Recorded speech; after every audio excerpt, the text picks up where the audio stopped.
Hello guys! Aujourd'hui, je vais vous apprendre à améliorer votre anglais parlé. Ça veut dire qu'aujourd'hui, on va parler de ton expression orale en anglais. Alors, on verra qu'il y aura 4 choses à faire, 4 étapes essentielles à respecter si tu veux améliorer ton expression orale en anglais. Et donc, si tu veux être sûr de ne rien rater dans cette vidéo, regarde-la bien du début à la fin, car la toute dernière étape est selon moi l'étape la plus importante. Il ne faut surtout pas la manquer. Avant de commencer, je m'appelle Roméo, je suis passionné par l'étude et l'apprentissage des langues étrangères et j'ai créé la chaîne YouTube Anglais sans limite pour aider les francophones du monde entier à améliorer leur anglais en autodidacte. J'ai aussi créé un guide 100% gratuit dans lequel je te parle des 7 plus grosses erreurs que font tous les francophones lorsqu'ils veulent apprendre l'anglais. Ces erreurs, elles sont fondamentales parce que tu en as beaucoup qui vont les faire et qui vont voir leur motivation baisser, voire même qui vont abandonner leur apprentissage de l'anglais parce qu'ils font ces erreurs. Si tu veux être sûr de ne pas faire ces erreurs dans le futur ou que tu ne les fais pas déjà actuellement, télécharge le guide. Le lien est disponible en description. C'est un guide qui est gratuit, encore une fois.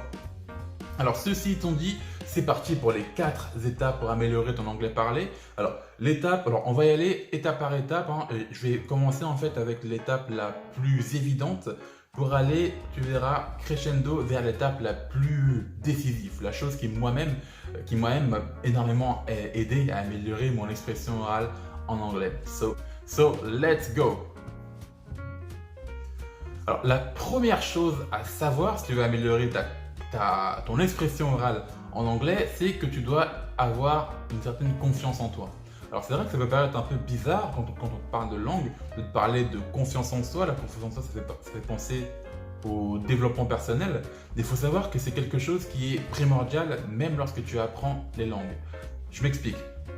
Il y a beaucoup de personnes qui, lorsqu'ils vont se retrouver face à un natif pour la première fois de leur vie, un américain ou un anglais par exemple, dès qu'ils vont se retrouver face à cette personne, ils vont avoir beaucoup de difficultés à parler.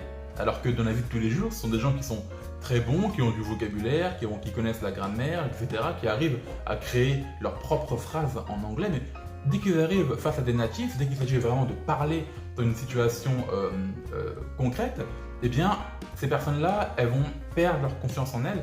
Et justement, ça va les faire stresser et elles vont aussi perdre leurs mots. Ça, c'est quelque chose qui arrive à énormément de personnes et je suis quasiment sûr que ça t'est déjà arrivé au moins une fois dans ta vie de te retrouver face à une situation où tu perdais tes mots en anglais, tu ne savais plus trop quoi dire, même si tu as un niveau correct qui te permet normalement de t'exprimer correctement en anglais. Donc comment faire pour régler ce problème? Alors, premièrement, c'est un problème de confiance en toi, c'est un problème de stress qui te fait perdre tes mots. Alors, comment tu règles ce problème de confiance en toi et de stress? Alors, il faut que tu comprennes une chose, c'est que je ne sais pas si toi-même ça t'est déjà arrivé, mais moi ça m'arrive beaucoup lorsque je me balade par exemple sur Paris et que je croise des touristes. Souvent, là actuellement avec les circonstances actuelles, il n'y a pas trop de touristes sur Paris, mais en temps normal, quand il y a des touristes, ça m'arrive beaucoup. C'est lorsque je me retrouve face à un touriste, parfois ça peut être des Américains, des Anglais ou même des Allemands qui parlent très bien anglais, eh bien ces gens-là, ils vont essayer parfois de me parler en français.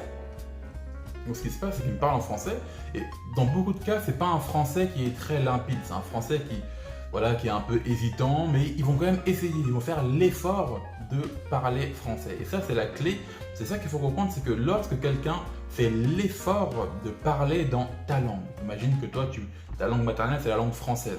Imagine que tu es français et que quelqu'un fait l'effort de te parler en français. Et bien, ce qui se passe, c'est qu'en général, ça fait vraiment, vraiment plaisir d'avoir quelqu'un qui fait l'effort de parler ta langue. Et donc, maintenant, essaye d'inverser la situation. Ce qui se passe lorsque tu te retrouves face à un Américain, face à un natif, et que tu dois lui parler en anglais, eh bien, le simple fait que cet Américain, que ce natif voit que toi-même tu fais l'effort de lui parler en anglais, eh bien, ça va lui faire extrêmement plaisir. C'est pour ça que tu ne dois pas avoir peur, tu ne dois pas perdre ta confiance en toi ou te sentir décontenancé lorsque tu te retrouves face à un Américain, face à un natif. Détends-toi, dis-toi juste une chose, c'est que tu vas y aller, tu vas aller voir cette personne et elle va apprécier le fait que tu fasses l'effort de lui parler en anglais. Donc ça, c'est la première chose à faire si tu veux améliorer ton expression orale, si tu veux plus perdre tes mots et ne plus perdre ta confiance en toi, c'est de prendre en compte le fait que tu vas aller voir une personne et que cette personne-là, elle va aimer que tu fasses l'effort pour aller lui parler. La deuxième chose à faire, tout simplement, c'est de parler lentement. Alors, ça peut paraître assez bateau dit comme ça, mais on ne se rend pas compte de la vitesse à laquelle on parle parfois.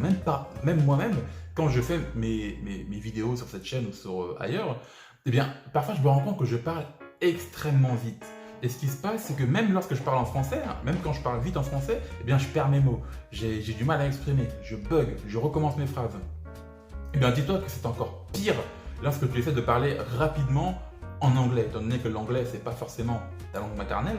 Enfin, j'imagine que si tu regardes cette vidéo, l'anglais, c'est pas ta langue maternelle. Mais donc, quand tu essaies de parler trop vite en anglais, eh bien, tu perds tes mots, tu bafouilles, tu stresses et tu sais plus quoi dire. Donc, n'hésite pas à parler lentement et à faire des pauses lorsque tu parles en anglais, lorsque tu t'exprimes à l'oral en anglais. C'est très important, on a peut-être dû te le dire plusieurs fois dans ta vie, mais il faut vraiment que tu appliques ce conseil dès maintenant. Alors, là, on va arriver aux 2 derniers conseils de cette vidéo, mais avant ça, n'oublie pas de t'abonner à cette chaîne si tu aimes ce genre de vidéos. N'oublie pas de t'abonner, d'activer la cloche de notification et de mettre un like si tu aimes mes conseils et que tu veux me soutenir pour ce projet-là que j'ai d'anglais sans limite. Alors, le 3e conseil, c'est l'avant-dernier conseil, c'est le fait de pratiquer seul. Alors, beaucoup de personnes pensent que pour pratiquer ton oral, tu dois avoir un partenaire. Alors ça, c'est une idée reçue, je trouve, c'est une idée reçue. Souvent, c'est des choses qui sont véhiculées dès l'école. Quand tu arrives à l'école, on te parle voilà, d'avoir des correspondants à l'étranger, ce genre de choses. Et on t'explique que voilà, si tu veux maîtriser l'anglais, tu dois partir à l'étranger, tu dois discuter avec des natifs. Alors, tout ça, c'est utile, c'est vrai que ça marche. Si tu as la possibilité de le faire, tu peux le faire. Tu pourrais améliorer grandement ton expression orale. Mais il faut que tu comprennes une chose, c'est que c'est très loin d'être primordial. C'est très loin d'être la seule manière de faire. Moi-même, par exemple, alors à l'heure actuelle, je parle l'anglais couramment. Je ne suis pas expert en anglais, je n'ai pas un dictionnaire d'anglais dans la tête. Je ne connais pas tous les mots de la langue anglaise. Par contre, si tu m'envoies dans un pays anglophone pendant X années, t'inquiète pas, je pourrais m'en sortir sans aucun problème, vraiment sans aucun problème. Et j'ai réussi à atteindre ce niveau sans jamais être parti dans un pays anglophone de toute ma vie. Je n'ai jamais été dans un pays anglophone de toute ma vie, je n'ai jamais eu de correspondant anglophone, je n'ai jamais eu d'une personne avec qui je parlais fréquemment en anglais. Ce que j'ai fait, c'est que j'ai pratiqué mon oral tout seul. Et grâce à ça, eh bien, j'ai pu améliorer mon anglais parlé, juste en pratiquant seul. Alors pourquoi est-ce que je te demande de pratiquer seul plutôt que de pratiquer avec quelqu'un? C'est qu'il faut savoir une chose, et je pense que je t'en parlerai dans d'autres vidéos aussi, c'est que dans les langues, si tu veux vraiment apprendre les langues, il faut que tu sois autonome. La meilleure manière d'apprendre une langue, c'est de le faire en autodidacte, c'est de ne jamais, au grand jamais, dépendre des professeurs ou de dépendre d'un correspondant que tu aurais rencontré sur Facebook ou de, je sais pas, d'une anglaise ou d'un américain à qui tu parles sur des sites, etc. Tu ne dois jamais dépendre de ces gens parce que le jour où ces gens ne sont pas là, le jour où ton prof n'est pas disponible ou que tu n'as plus assez d'argent pour le payer, le jour où ton correspondant décide d'arrêter de te parler, eh bien tu te retrouves seul. Et donc comment tu peux pratiquer seul si tu ne sais pas comment pratiquer seul? Et maintenant que tu sais que tu peux pratiquer seul pour améliorer grandement ton expression orale, eh bien je vais t'expliquer comment faire justement pour pratiquer l'anglais seul. Alors, beaucoup de personnes te disent que oui, alors ce qu'il faut faire, c'est qu'il faut, parler tout seul. Oui, mais ça va 5 minutes, hein. C'est bien de parler tout seul, de parler à haute voix, mais comment on le fait? Il ne suffit pas juste de parler comme ça, de raconter sa vie sans rien faire derrière. Non, alors si tu veux pratiquer l'anglais seul, tout en parlant seul, j'ai envie de te dire, eh bien ce que tu dois faire, c'est tout simple, c'est que tu dois moi, il y a un truc que j'adore faire, c'est parler de mon environnement. Par exemple, là, je suis dans une pièce de chez moi, quoi. Et je peux parler par exemple, là-bas, je vois qu'il y a une chaise, là-bas, il y a mon ordinateur, là-bas, il y a telle ou telle chose, telle ou telle chose.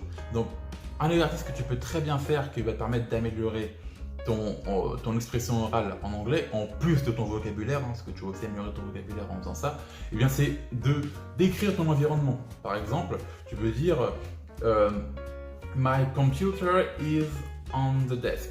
My computer is on the desk. Tu peux dire There is a window next to the table. Tu peux dire, je sais pas, tu peux dire ce que tu veux, mais à un moment, tu verras que lorsque tu vas décrire les choses, tu verras qu'il va te manquer du vocabulaire. Tu vas dire par exemple, là j'ai une lampe juste en face de moi, tu vas dire, mais comment on dit une lampe en anglais? Là, tu vas te poser la question, comment on dit une lampe en anglais? Et là, tu fais ta recherche, tu tapes sur Google ce que tu veux, tu trouves le mot lampe et là, tu arrives à améliorer ton expression orale ainsi que ton vocabulaire en même temps. Donc moi, c'est comme ça que je fais, c'est que j'observe mon environnement, je me fais des phrases, je me fais des scénarios et dès qu'il y a un truc que je comprends pas, que je ne sais pas comment dire, je fais mes recherches. Comme ça, non seulement j'améliore mon expression orale, mais en plus j'améliore aussi mon vocabulaire. Donc ça, c'est le troisième conseil pour améliorer ton anglais parlé.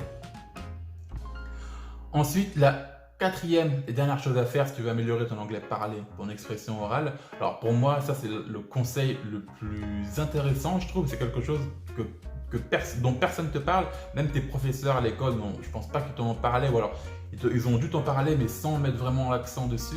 C'est que la quatrième chose à faire, c'est que tu dois vraiment te concentrer sur tes faiblesses. Alors, que ce soit dans les langues, que ce soit dans le sport, que ce soit dans l'art, le dessin, je sais pas, les nouvelles technologies, dans ce que tu veux, la meilleure manière de progresser, c'est de te concentrer sur tes faiblesses. Je répète, tu dois te concentrer sur tes faiblesses pour progresser. Par exemple, là je te disais, en troisième conseil, dès qu'il y a des mots de vocabulaire que tu n'arrives pas à trouver, ça c'est une faiblesse.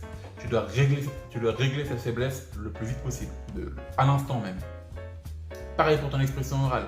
Ton expression orale, tu verras que lorsque tu vas parler, même seul, eh bien, ce qui va se passer, c'est que tu vas te rendre compte que tu auras des faiblesses. Par exemple, tu vas avoir du mal à conjuguer certains verbes, tu auras du mal avec avec la grammaire, tu vas avoir du mal avec, je sais pas, la concordance des temps ou ce que tu veux. Tu verras que tu auras des difficultés à formuler tes phrases. Et pour chaque difficulté, moi, ce que j'ai envie que tu fasses, c'est que tu les notes sur un bout de papier. Et que plus tard dans la journée ou plus tard dans la semaine, eh bien, tu ailles te concentrer là-dessus. Parce que chaque chose que tu vas noter sur ton bout de papier, ça va être une faiblesse sur laquelle tu vas pouvoir travailler pour améliorer ton anglais parlé. Donc ça, c'est le quatrième dernier conseil que j'ai envie de te donner dans cette vidéo. C'est une chose qui est vraiment primordiale, je trouve, c'est de te concentrer sur tes faiblesses, car c'est l'une des meilleures manières de progresser à l'oral en anglais. Alors là, je crois que j'ai fait le tour, ouais, il ne me reste plus rien. N'oublie pas que si tu veux aller plus loin dans cette vidéo, j'ai créé un guide qui est 100% gratuit dans lequel je te parle des 7 plus grosses erreurs que font les francophones lorsqu'ils veulent apprendre l'anglais. Alors ces erreurs, elles vont t'empêcher de progresser, tu en as même qui vont perdre la motivation, tu en as même qui vont abandonner leur apprentissage de l'anglais. Donc si tu veux être sûr de ne pas faire cette erreur dans le futur ou quand tu ne la fais pas déjà maintenant, eh bien télécharge le guide, il est disponible juste en bas dans la description, il est gratuit. Et ceci étant dit, n'oublie pas de t'abonner à la chaîne, de mettre un like, de mettre un commentaire si tu as des questions. Et moi je te dis à la prochaine. Salut!